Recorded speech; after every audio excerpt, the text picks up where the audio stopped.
When the pandemic caused by the tiny virus called COVID-19 was already clearly a worldwide reality, we were all stunned.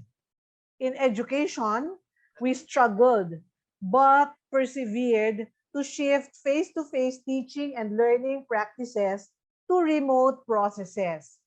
That was not easy, but we worked hard as we could because we knew we had to for the good of the children entrusted to our care.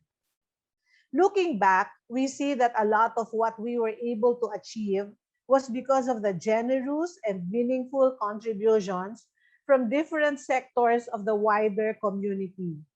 People and institutions came together and helped one another.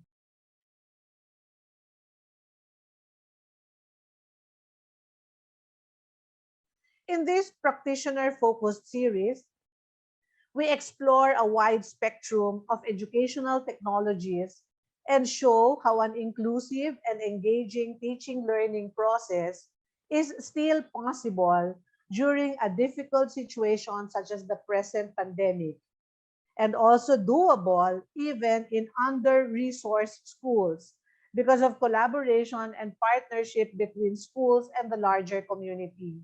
Indeed, it has been said, it takes a village to raise a child. In Filipino, we refer to this as the bayanihan spirit, bekerja bersama-sama for Indonesians, and kung lam in Vietnam. It is everyone's responsibility to educate, nurture, and form children and young people to ensure that they develop into productive, good citizens in the future. The entire community must embrace such responsibility if we are to provide a better future for our respective countries, our people, and the whole world. More than ever, because of the trying times, specifically the gaps in digital access caused by the pandemic, everyone's role in the shared responsibility to the youth and the future is called for.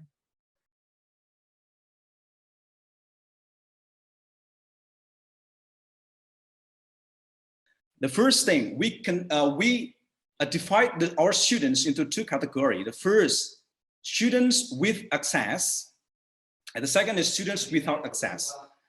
So the problem is the students without access, how we support their needs so they can learn effectively, they can join the teaching and learning process via Zoom or Google Meet and other applications that support them to study. The first thing, we analyzed that at least there are two things that we need to solve. The first is the computers. So the things related to computers that our school did, the first, school tried to connect with other schools there and Air Force bases. In this step, the things that we do, our school management do, we ask the nearest schools or as Air Force Base or other institutions to help the students access their computers in their office. Because we believe that a good schools or Air Force Base or other local government institutions, they are equipped with good computers, device, and internet connections. And then the things we did to help our students access the digital learning or materials, the school sent a proposal to the government banks or other donors to help provide laptops for all students. So that's the first thing related to the computers. And the second things that we did is about how to solve the internet access for our students. The first, we try to connect with the schools and government offices. Why? Because sometimes the schools and government offices, they are equipped with good connections for the internet because maybe they will need to collaborations with the national government or something. They will have a virtual meeting to solve any issues or national problems. So we believe that they have a good connections. So the school asks help for schools and local government offices with internet connections to be the place where the students study. And the thing that we can do for the future, we try to have a good connections with parent association. So if the students have, what's that? I mean, the student's house is near there so they can connect, they can be facilitated by the parents association. So the school management asks the parents associations to provide a place with the good internet connection so that students can join the teaching and learning process.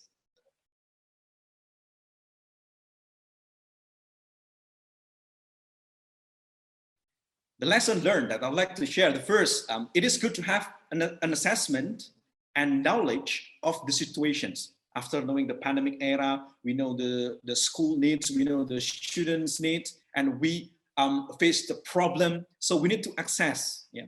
And then we need to have a knowledge of the situations. So in our schools, make a list of the students who do not have access to the computers and internet is important. So we did the things. The second, find out information about potential partners which will be able to support the students' needs in terms of digital materials or internet access or computer devices.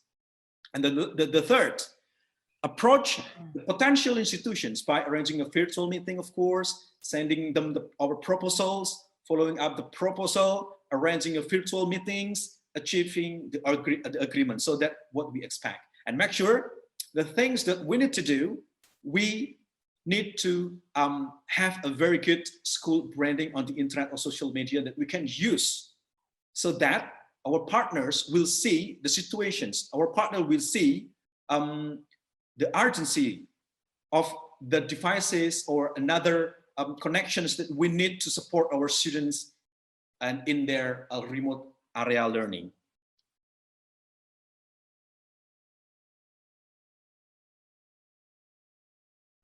We move to embrace the present condition and prepare for this unprecedented time of human history, assessing the present scenario of continuing education during the pandemic.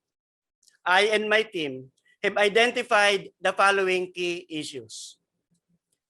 1, mental health assistance for the workforce. Neuropsychological assistance for the growing number of anxiety-afflicted students.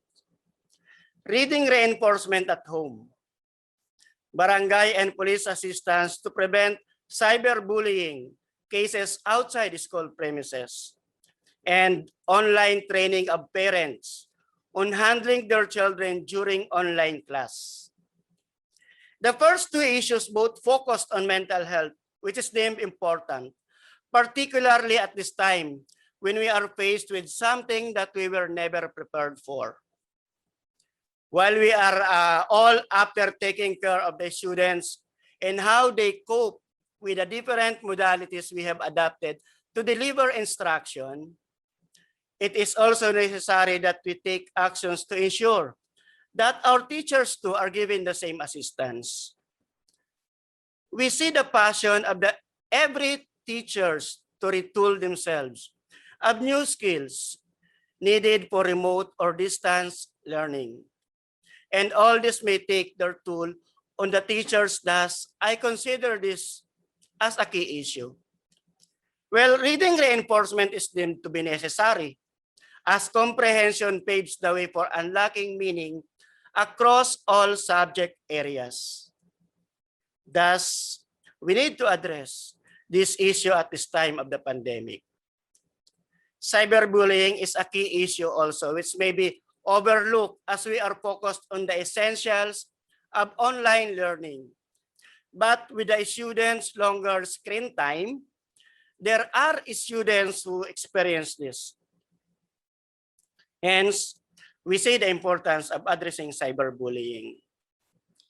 Online training of parents must be given since they are stand as the children's teacher at home.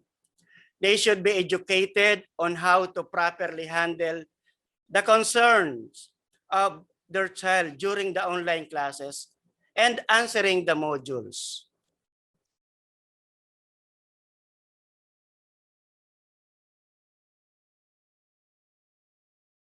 The class advisor, the subject teachers, and the guidance counselors convened virtually to discuss the case of this grade 9 student. And so, the class advisor and the guidance counselor reached out to the students through home visitation and was able to assess the situation. They found out that the student is having difficulty adjusting to the new normal. She doesn't have any support system as the parents are both trying to make a living so that they can have something to eat. She also has younger siblings to look after. Now, this is what we did. The guidance counselor conducted counseling sessions for the students and the parents as well, and stressed the importance of education and the support system to meet the students' need. Another is the student was given the gadget or tablet provided by the city government of Valenzuela. The class advisor and the subject teachers regularly followed up the student and extended remedial sessions to help the students cope with the lessons he missed. And a regular report on the students' performance is submitted to my office for follow-up. With these solutions, the students' grade improved and she began to be more open to the teachers, particularly to her class advisor. She now can freely share her thoughts and feelings to the advisor, hence preventing depression and anxiety. This prompted us to create this project, Passion.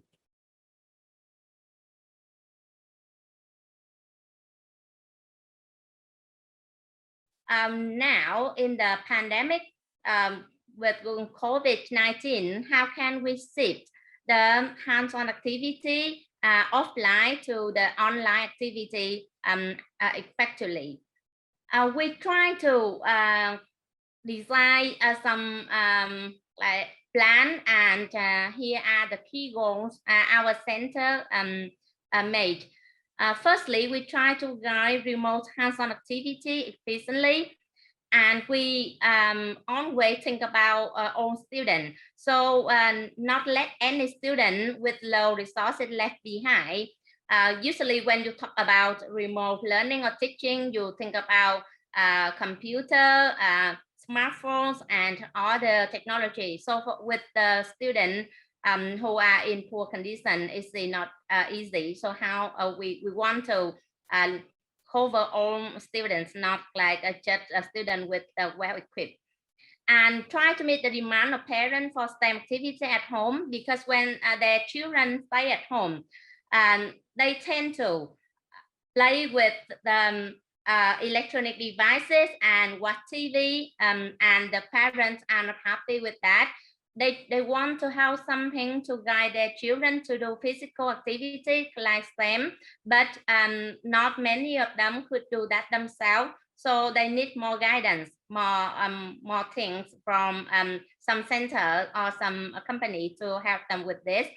And usually we deliver STEM training courses offline face-to-face to teachers, but now we have to design the courses online or hybrid, so that the teacher can be trained even they are at the countryside or the mountains.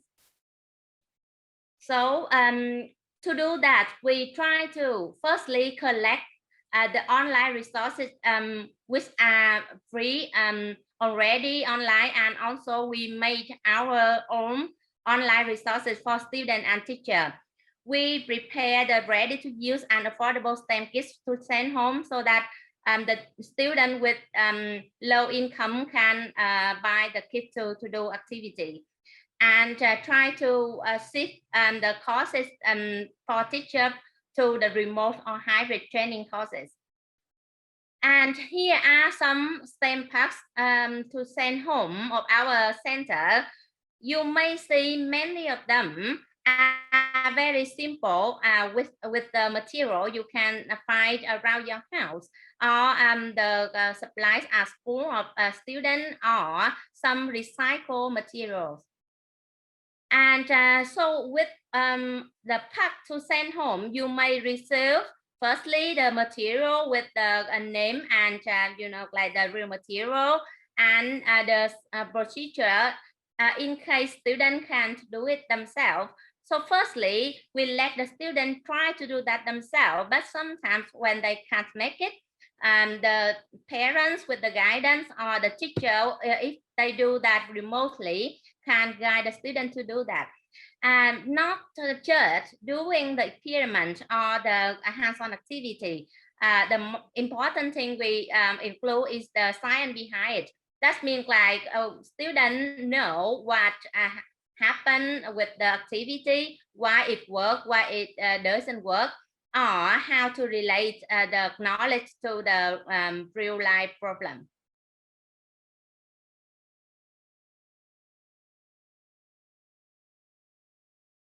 It's very interesting that we are very coordinated with our answers, ending with 3 E's. Sir Eddie says embrace, no? Embrace the reality that technology is going to be a part of our everyday. And we know that technology is like air to many. Many people seem to be unable to survive any minute or so without Wi-Fi connection. So embrace, no, that this is already going to be part of the reality and the future. But because many people are scared, Sir Oscar says empower. We need teacher development to empower people.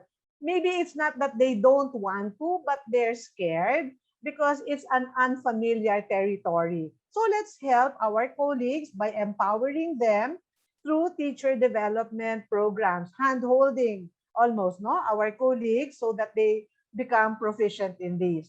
And finally, Trang says, set the example, the 3rd E. Examples will help very much because unless we provide examples, then they seem to be very difficult to attain. No? So let's leave our audience with that. Yes, we have shifted. We have shifted from face-to-face classes to virtual classes, the use of technology extensively, and there's been a gap. But it can be done. Let's do the 3 E's, embrace, empower everyone, and provide examples.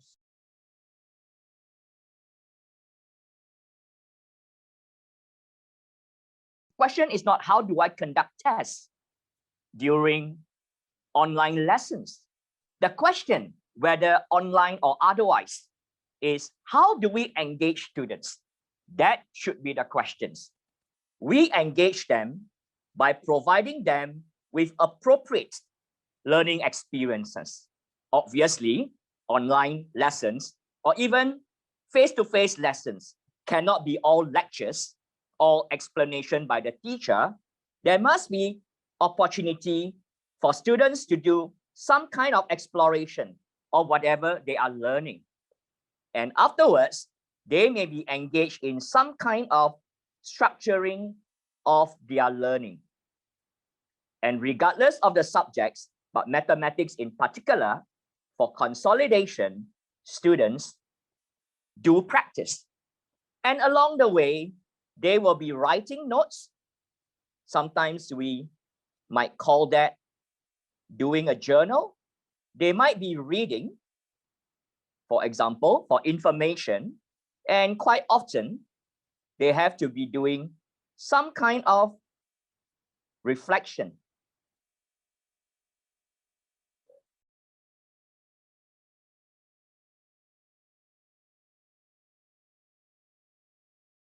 In providing them for exploration, I have a small hand in developing an online platform that was used initially in Malaysia, but subsequently also in schools in Indonesia, where teachers can engage students in exploration. There is a feature called Roundtable, where students can work in small groups, talk with each other, have face-to-face interaction, so to speak, and teachers can roam the room and listen out to what they are saying.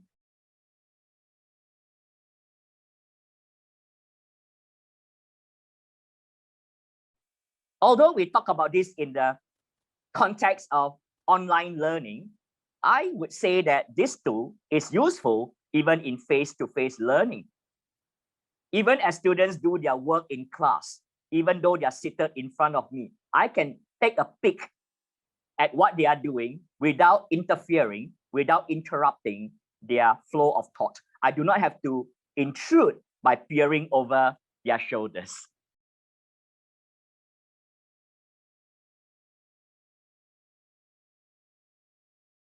If we want students to develop understanding of, let's say, long division, let's say I want them to know or to learn about 51 divided by 3, I can use a range of online tools. For example, something from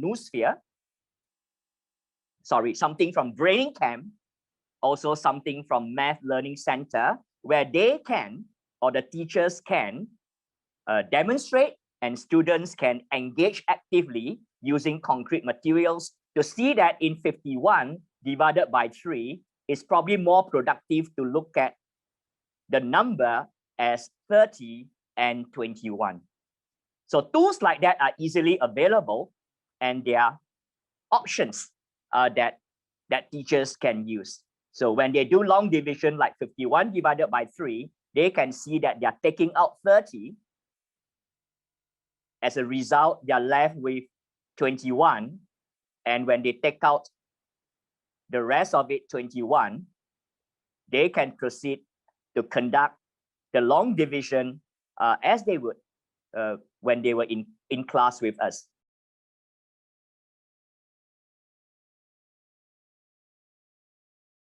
Thank you too for emphasizing that what is essential is to be clear about the kinds of experiences we want our students to have and what we want them to learn. The 4 questions you raised are very thought-provoking. How do we engage the students? What tools do I use as a teacher? What do I want my students to learn? And finally, is what I want to do informational or inspirational? Then they should guide us in selecting the appropriate tools.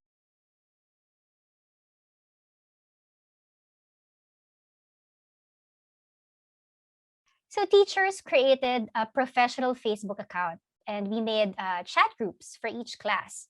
This now became our virtual classrooms. Subject teachers were already included in the chat group so that when it's your turn to teach, you just message the whole class. Well, like in regular classes, we also established rules in the chat group so to make sure that the students respect it as a learning space that's very different from their other chat groups. We also maximize the poll function for check-ins, like asking students how they are, and also for attendance. For our lesson plans, we prepare scripts like this, which we send in chunks so that we don't waste a lot of time composing our messages. You will notice that we use a lot of emojis in the scripts because it helps make it more personal since you're conveying the emotion of what you're saying through the emojis, and it becomes more engaging to the students as well. So I believe that even with digital tools like this, we have to make sure that the students still feel that personal connection with us. I'll show you a picture, this picture from one of our kinder classes. So teachers send a photo of the worksheets, and the kinder pupils, with the help of their parents, they download the worksheets and answer the worksheets by editing the photo and then sending it back. It's funny because in kinder, once in a while, kinder teachers would actually send a video of themselves because some parents reported that their kids do not believe that their teachers are real since they cannot see them, since we're just doing chats. So that's an interesting insight that we got from this. We also maximize the record audio function to either give further instructions, to clarify what we mean in the lesson, or to help frustrated readers. If it's hard to read, they can just listen to the audio recording. You can also see from this picture how we use the emojis from the react buttons to check for understanding. And sometimes we even use the emojis for formative assessments. Like instead of letters for multiple choice, they react using the heart emoji for answer A and like emoji for answer B.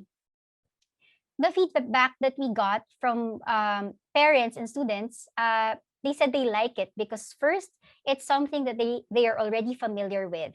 In a time of great change, they said it's one less change they need to adapt to. Second, they can go back to the lessons if they miss it, especially for those students who are helping their parents at home. And third, it does not consume a lot of data. There's also a free version of the Messenger in the Philippines. It's free internet access, but with data caps. And when students use the free version, the thing is they can't see the photos and videos posted. So what I do is that whenever I send a photo, I make sure that I also describe what's in it for those using the free version.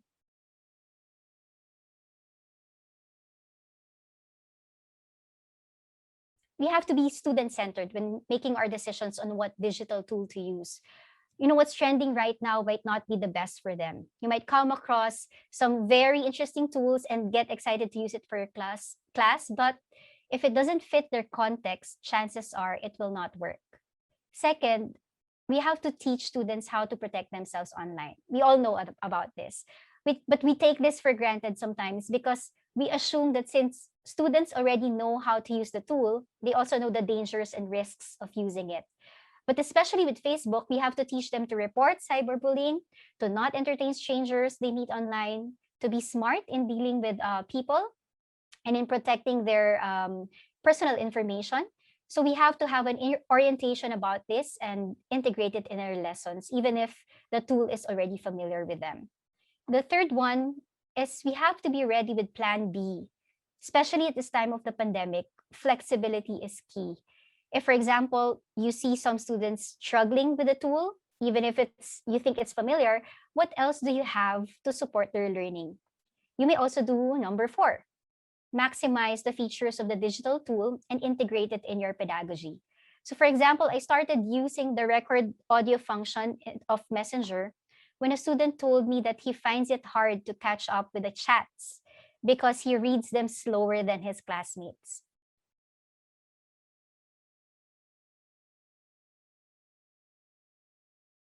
The first one is already familiar digital tools like Facebook Messenger can play a crucial role in providing access and information in distance education.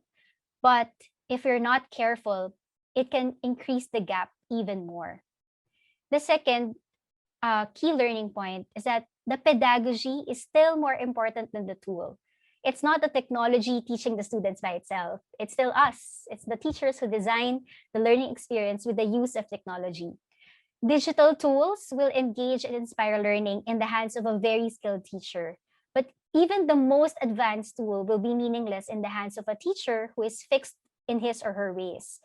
If we are just transferring traditional lecture formats to a digital tool, we might lose the opportunity that the tool can give us.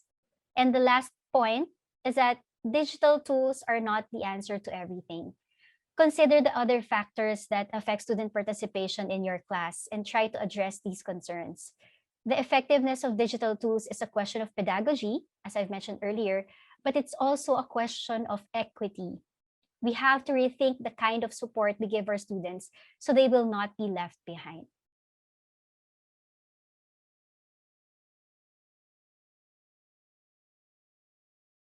When MT40 was pilot tested in several countries in Southeast Asia, there was a strong recommendation to have an additional resource for teachers to use on the safe and appropriate use of digital resources. So e-citizenship is a response to that recommendation. E-citizenship materials intend to help teachers impart knowledge and raise awareness of online opportunities and risks to their learners. And it also helps to boost their critical thinking skills and cultivate social emotional intelligence among them. E-citizenship has this guidebook which intends to help close the gap that separates teachers from their technology proficient students. The information in the book will acquaint them with cyber wellness and digital citizenship. It gives updates on the recent developments in ICT. It has tips and strategies for learners to be safe and healthy, responsible users of ICT. And it provides classroom activities to enhance the development of emotional intelligence of their learners.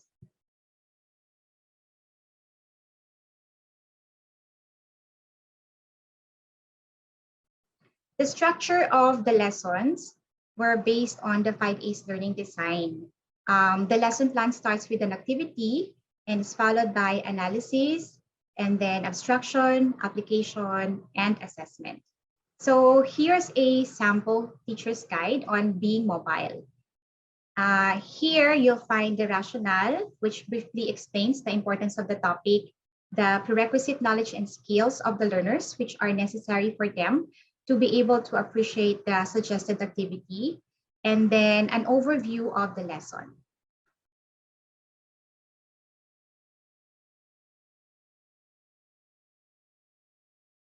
So here I just want to share how we did a minor contextualization of selected learning packets for the Philippines Alternative Learning System. In partnership with the Department of Education and UNICEF Philippines, we did a tagging of competencies to match the learning outcomes of the e-citizenship learning packets with the learning competencies for learners under the alternative learning system. ALS learners are out of school youth and adults enrolled in the ALS program to complete basic education. Through the same project with UNICEF and the Philippines Department of Education, which aims for learning continuity amidst this pandemic, we also added a section that suggests how the lesson can be simplified and delivered remotely.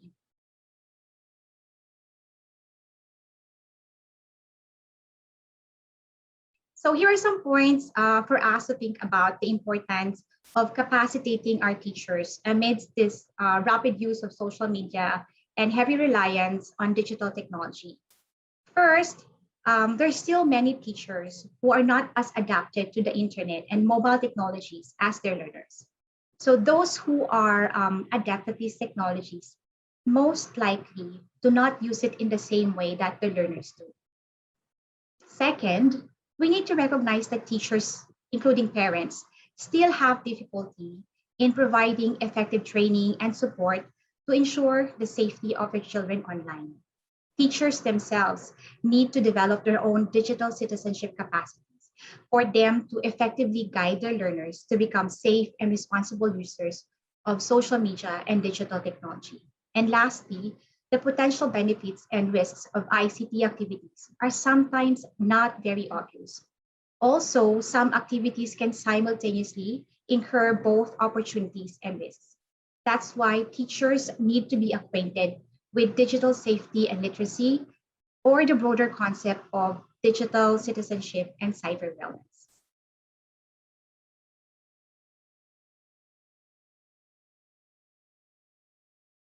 We prepare the material in the plastic bag or education bag and call parents come to get it at the school. But some students cannot come to school. We post it to their address, and moreover, we visit their family and give them by ourselves. And sometimes when students study in many different ways, they need more learning. We including telephone call. So we support teacher for the telephone bill. This picture teacher explained about the lesson with the student. This picture about science education class. Evaluate online. This picture will show you the green color that show you how many students come to join in the class. So there are a list to come to the class because most of students at Puthajak Vithya School, they don't have internet connection. After they study and communicate with teacher in the class, they will do homework and then they will send back by take a picture. And on hand, as same, like I said, they will study education book, paperwork, and after they read and study by themselves, they will take a picture about her work and send to teacher. Teacher can check how much they understand the lessons. And if they misunderstand the lesson, teacher will call back and explain more for the student who don't have internet connection.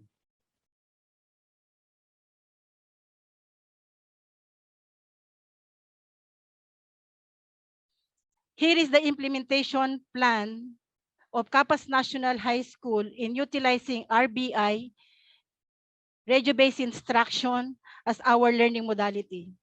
First, site identification and construction of RBI room, procurement and setting up of RBI tools and equipment. And number 3 step, conduct training and workshop for RBI and technical assistance. Then preparation of RBI scripts, learning activity sheet, and the schedule. After that, the launching of the RBI and the implementation of Capas National High School official radio DWRY 103 FM.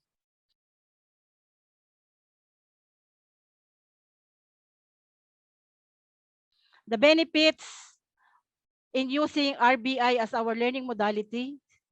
First one, alternate way for the marginalized students, responsive to the basic needs and interests of the clientele, less expensive, develop students' talents and broadcasting.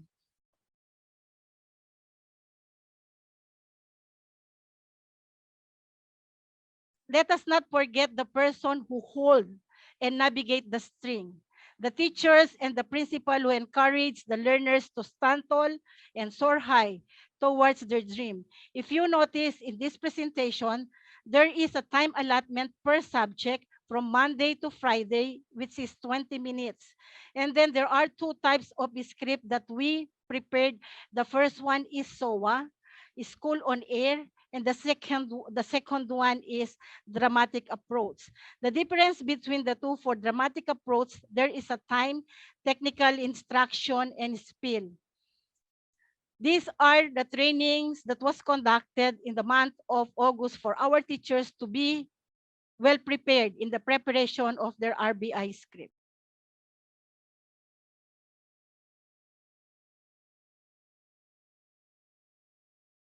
Our radio was a different beast, and we had to recognize how different it was. Even if there was a TV element, even if there was an online element, we couldn't do it the same way. Radio was all about intimacy, was all about speaking to one person.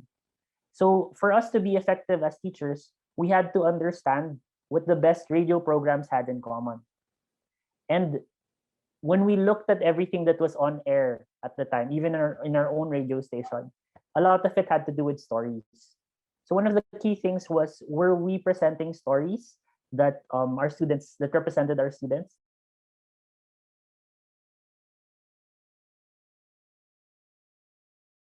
First guideline was that we always had to answer a simple question. Not only in our radio shows, actually even in our materials, in our phone calls, in the printed materials that we would send out, in the text-based learning materials that we did with last week's panelist, Sabrina and Kiko. We had to ask, what's causing our community pain? If we address that first, then most likely the students will be open to hear the things that we're teaching. The second guideline was every lesson could have the possibility of a deeper subtext. So when we thought about English, it wasn't just about grammar. We taught English about meaning. It's about meaning and communication. It's important that your grammar is right so that people can understand you better. When we talked about math, it wasn't about numbers, it was about value. What we value and how we communicate what we value with each other.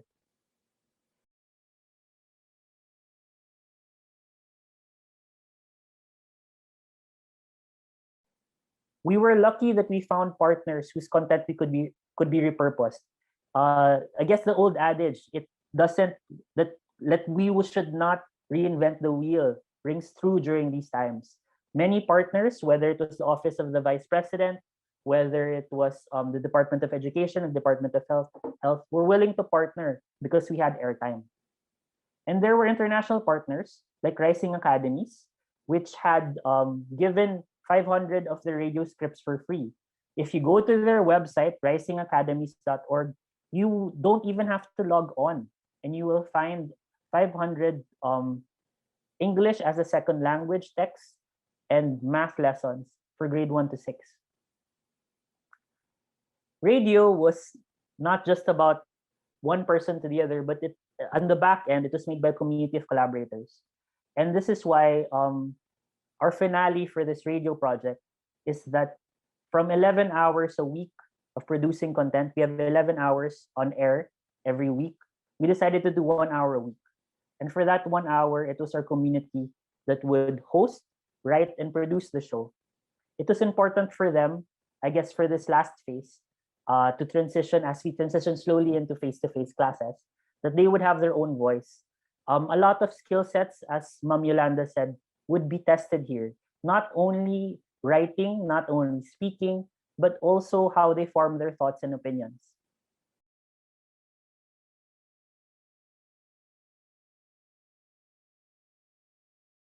It's really hard to do assessment. It's one of our challenges because what I realized because of the pandemic, sometimes what I can assess is the home life of the kid. Instead of, because if they cannot answer the assessment, I don't know if they're really learning, but they cannot answer because of their context at home.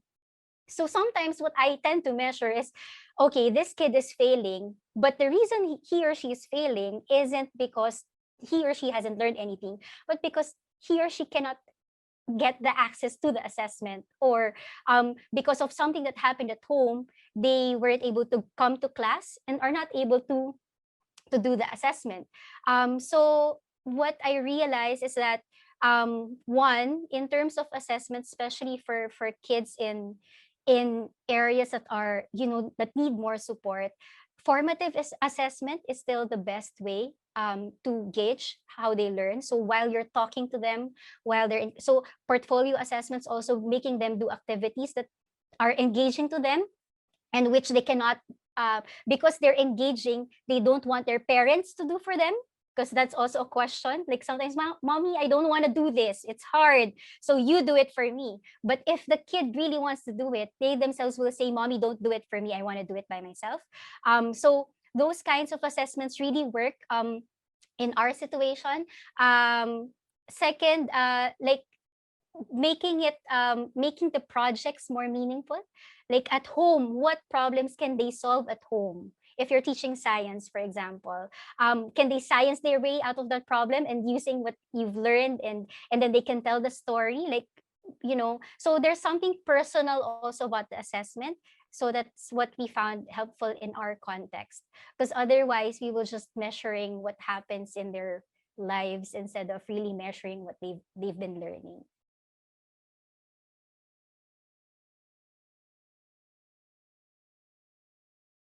See, we were saying a while ago that parents are now an important component of the teaching learning process. And in under-resourced environments, that's really a very big challenge. I mean, how can parents who never completed elementary help their children with lessons in grade 5 or 6 or even high school? That's really very, very difficult. So I tend to agree in this case that really, learning loss has to be addressed.